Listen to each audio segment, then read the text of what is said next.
lo quitaron. O sea, Vicente Guerrero, digamos que se enoja con él y todos los que habían peleado por la independencia y lo exilian. Y dice, si tú regresas, te matamos. Y regresó y lo mataron, ¿ok? Bien, ahora sí entra Guadalupe Victoria y durante sus 4 años hace el primer informe de gobierno, crea el Distrito Federal, actualmente Ciudad de México, se crea el primer museo y se celebra el primer aniversario de la independencia. Bien, después de él, Manuel Gómez Pedraza gana las elecciones, pero aquí es donde Antonio López de Santana, digamos que comienza a meter su cuchara en la historia de México, ¿no? Y ponen a Vicente Guerrero. Él provoca que Vicente Guerrero sea el siguiente presidente. Luego vuelve Santana a meter su cuchara y lo cambian por el vicepresidente Bustamante. Y luego Bustamante renuncia y así es como entra Santana al poder. Y ahora vamos a hablar de Santana. ¿Dudas de esta parte? Muy bien, nos vamos a mover para allá.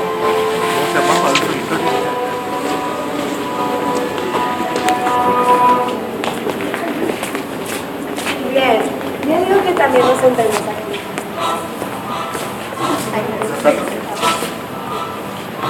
Están bien altos, sí, bien. Chicos, vamos a hablar de 3 guerras importantes durante esta época. Esta sala tiene muchísimas fechas, muchísimos presidentes y muchísima información. La verdad lo estoy haciendo lo más compacta posible. Bien, vamos a hablar primero de 1836. ¿Qué sucede en esa fecha? Yo sé que sí me lo pueden responder, pero he respondido muchas cosas que nadie me responde. 1836. Nada. 1838, esa era la que seguía. Ok. La independencia de Texas. Texas. Al momento, acuérdense que Texas era parte de México, ¿no? En el imperio de Agustín de Iturbide, 300 familias angloamericanas. Pues ya contestaste, ¿no? Pero bueno. 300 familias angloamericanas le piden permiso a Agustín de alojarse en Texas, ¿sí? Y le dice México, sí, claro, no pasa nada, solamente con unas cuantas condiciones. No tengas esclavos, que tu religión sea católica y que hables el idioma. ¿Qué beneficios vas a tener?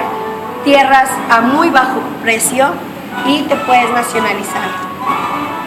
Pero no le dieron seguimiento a estas familias.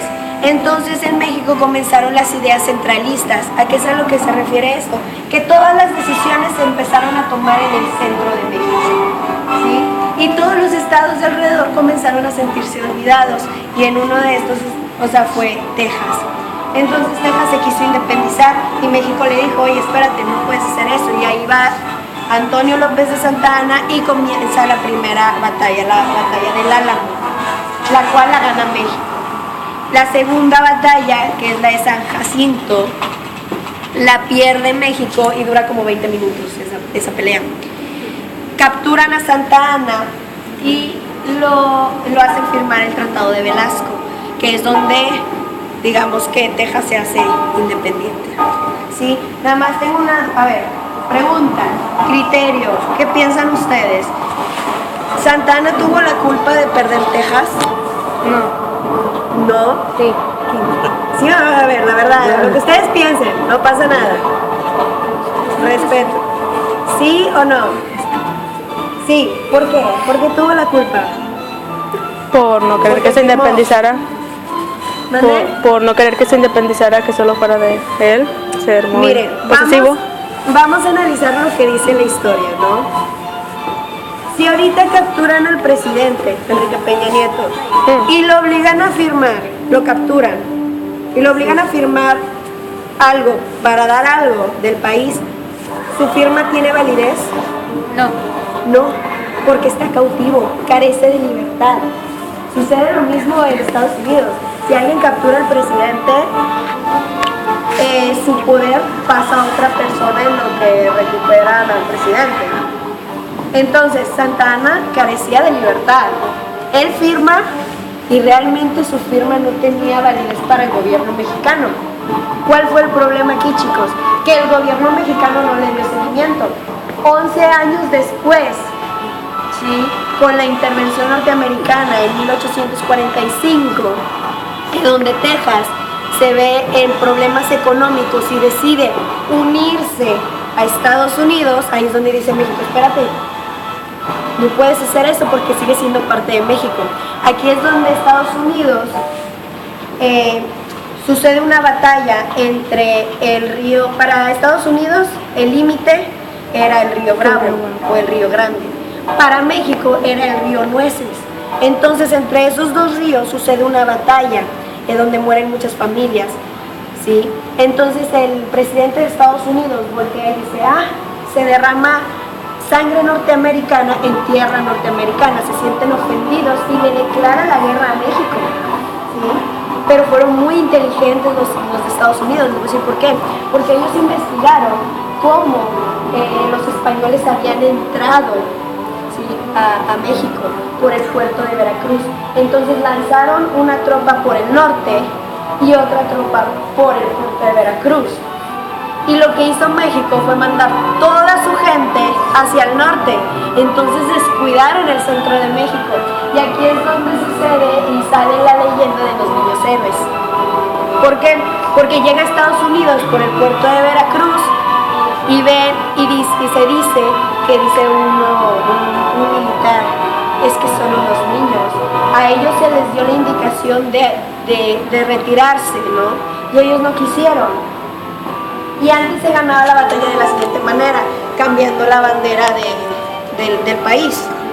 Entonces, lo que más le pegó a México en ese momento fue que exactamente en el día de la independencia, cuando en el aniversario de la independencia, un 16 de septiembre de 1847, ondea la bandera norteamericana en el castillo de Chapultepec y en el palacio. ¿Sí? Eso fue lo que más nos pegó en el corazón. ¿Ok? Bien, ya hablamos de 1836 y de 1845. Falta una fecha, 1838.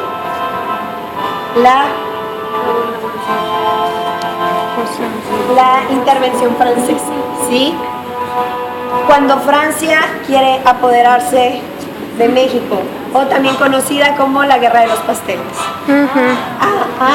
Ya nos acordamos, ¿verdad? Acuérdense que no se trata de pastelazos, pero vamos a... Es que yo cuando estaba de su edad y me decían la Guerra de los Pasteles, yo me imaginaba que se aventaban pasteles, pero no. Bien, chicos, ¿qué sucede aquí? México, como venía de bastante guerra, quería el reconocimiento de otros países y se lo pide a Francia. Y Francia dice, está bien, te voy a dar el reconocimiento, solamente que bajo unas condiciones. Vamos a tener un buen comercio, ¿no? No me toques mis islas del Caribe porque yo ahí estoy haciendo mis cosas. Y págale a un pastelero de donde tu ejército comió y no pagó la cuenta y aparte destruyó el lugar. Es una deuda de 60,000 pesos. Y México dice no. Francia se siente ofendido, pero fíjense, algo muy curioso. Cuando México dice que no, Francia ya estaba desembarcando para la guerra. O sea, ya estaban ahí. ¿Por qué? Porque Francia realmente quería quedarse con México. Porque decía que era el cuerno de la abundancia. O no sé si todavía lo digan. ¿Sí conocen el cuerno de la abundancia? ¿Han visto las pinturas, digo, a ver si así como que les doy una idea? ¿Han visto las pinturas de Grecia, que es un cuernito café que sale fruta? Sí. Sí, ese es el cuerno de la abundancia.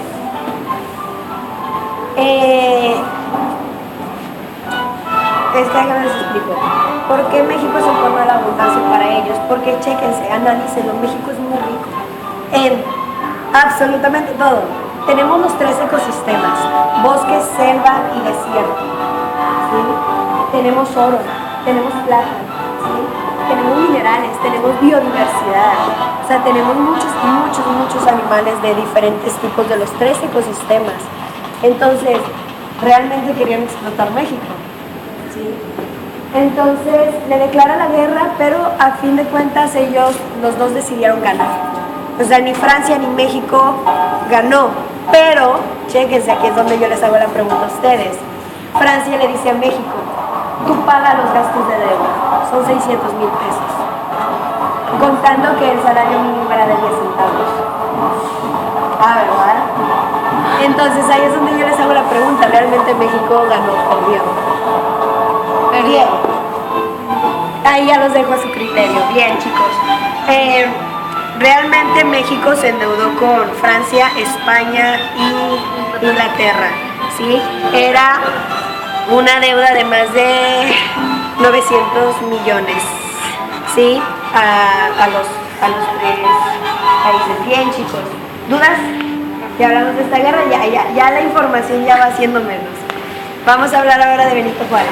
Mira. Aquí a donde está el profe vamos a meternos en este pasillito, nada más tengan cuidado de no pasar entre... Aquí.